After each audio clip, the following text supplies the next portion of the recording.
Para iti damag ay ayam, impakita manen ti laeng ti Pinay tennis star sensation Alex Yala, kalpasan nga inabak na ti world number 10 ani Elina Svitolina iti quarterfinal si DC Open. Iti napasamak alaban in Washington DC, nangabak ni Yala babaen ti straight sets 6-3, 6-4 tapno makastrike ti semifinals iti prestigyoso a torneo.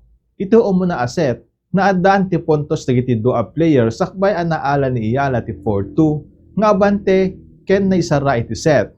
Hindi may kadua a set na paspas al limamang ni Svitolina iti 2-0 ngem nakabawi ni Yala ken na record na iti talo a panagsasaruno pangabak agapuanan iti panakaalan iti 4-3 alamang. Numampay nakakamakam ti Ukrainian iti 4-all nagtali na iti akalmado ti Filipina ken linepas na iti laban iti naodya dua a game.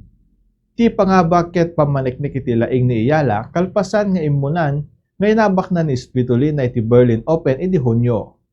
Detan ti damag ay ayam para iti Bombo News and Views, Shock ni Bombo Jonathan Cabildo, and this is Bombo Radio Philippines, the #1 radio network in the country, your trusted source of news and information. Basta Radio Bombo!